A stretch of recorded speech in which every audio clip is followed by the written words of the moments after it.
This is a Games with Two review of Sunrise City, published by Clever Mojo Games and designed by Isaiah Vallejo. I'm pretty sure I pronounced that wrong, but anyway, it's a 2 to 4 player game that plays in less than 60 minutes. You probably play shorter once you get the hang of it. I think with 2 we were finishing in about 30 minutes. But it's a game that has role selection, bidding, tile placement, and a new type of scoring. So let's go ahead and take a look at some of the components in the game. So in the game you're trying to get these benchmark tokens, which are these stars that I have, and the player that gets the most of these wooden stars is going to be the winner. And you get those by scoring up on this score track here. And if you score exactly on the star here, you're going to get 2 of those benchmarks. Otherwise, if you just circle around, you just get 1. So that's the scoring in the game, and the person who gets the most is going to be the winner. The game starts with this one tile in the center. This is City Hall. It shows north, south, east, and west, and there's sidewalks all the way around it. So each game takes place over 3 different rounds, and in each round there's 4 phases. The first phase is the role selection phase, and you're going to be given 4 of these role cards. Each of these cards has a number at the top. This is to determine start player. The player with the lowest number is going to be your start player. And then each one has a different special ability that kind of breaks the rules or gives you special points in the game. And here's are just a few of them. They also have, some of these have, sponsored by Kickstarter.com on the bottom, which is kind of cool. It has the person's name on the bottom. So after you select your roles, you're going to get into the zoning phase. In the zone phase, each player is given 4 of these different tiles, and they have different colors associated with them, and then each one means a different type. This is parks, commercial, this is a special building, then you have residential, industrial, and then wild. This can be anything. So you're going to take turns playing these around the City Hall, and if you notice, some of these have a waterway on them and then sidewalks on the others, so just one of your sides has to be sidewalk to sidewalk. And players are going to take turns placing these around the city like so. And then these special tiles will give you bonus points if you put the same type of district on there. So this is yellow, so if I place a yellow next to it, I'm going to get bonus points. So after you place all your tiles, you're going to go into the bidding phase. Everyone's given these nice wooden bidding tokens, and you can bid on any territory that is out there that's available. So you can bid here and here, for example, and everyone's just going to take turns bidding, and the person that has the topmost token on their board is going to be the one who gets to use that. Now you can put 2 on top, and that closes the bidding for that area. After you get done bidding, you get into the building phase, which is the last phase in each round. You have these nice building tiles. If you see how thick these are, and that's my fingernail there compared to the thickness.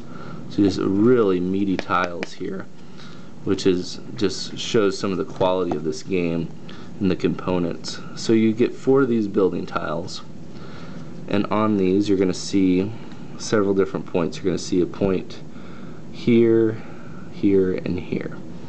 Now the middle point here, you're going to get that when you lay this tile, no matter where.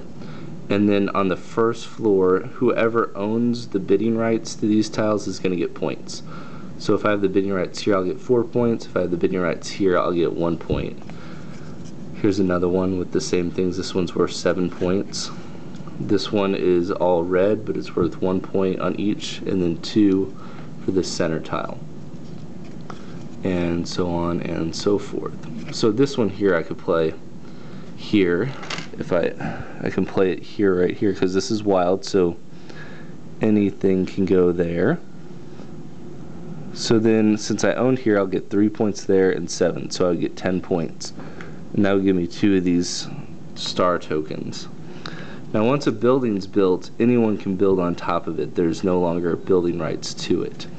So if someone else had this tile, for example, they would get to build right there. Now they're not going to get these 2 bonuses, but they will get this point, and then you put one of these markers on there. And that gives you an indication that it's going to score the next tile that's placed on top. So every odd floor gets tiles. So the 3rd floor you'll get 1 victory point, the 5th floor you'll get 2 victory points, and so on. So you're trying to build your city up and out. So that's kind of one of the unique things about the game, is that you're placing tiles not only on your table, but you're building them up. So eventually you'll have one that are 4, 5, 6 high, and your city might start looking like this. Or you could have ones that cross buildings if they're the same height, and so on. So your buildings are going to go up and get bigger and wider as you go out. So the games are really about scoring these benchmark tokens at the right time. So you're trying to manipulate the score so you can get these first while your opponents don't get them. And that's the heart of the scoring. So you're going to do those 4 rounds 3 times, and then that's going to end the game, and whoever has the most benchmarks is going to be the winner. So one of the big pluses about this game is the components. These benchmark tokens are nice wooden tokens. I showed you these tiles, how thick they were and how durable they are. These zone tiles are also they're not as thick, but they're good thickness. They're not flimsy, probably about the thickness of a Carcassonne tile, maybe a little bit thicker.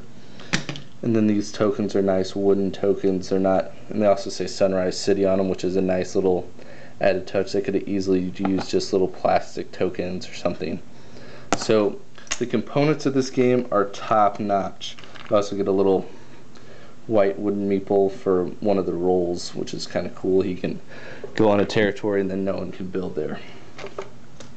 The cards are pretty good quality. They kind of have a glossy finish. You can probably see the glare on my camera here. That's probably the only thing I don't really like about them. I'd rather have like a matte finish.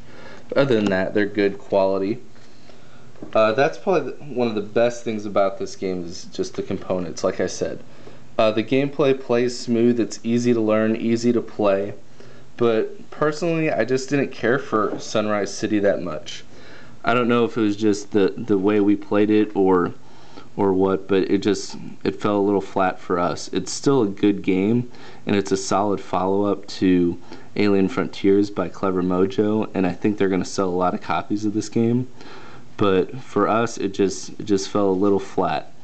There's people out there that really like the scoring mechanics and the building up, and there's people who don't. So it's really up to you. If you like tile laying games, if you like games like Carcassonne and Alhambra, you're probably going to enjoy this one as well. Well, that's all for this review. If you want to get more information, check us out at www.gameswith2.com, and be sure to follow us on Twitter at gameswith2 and like us on Facebook at facebook.com/gameswith2. Thanks, and have a good night.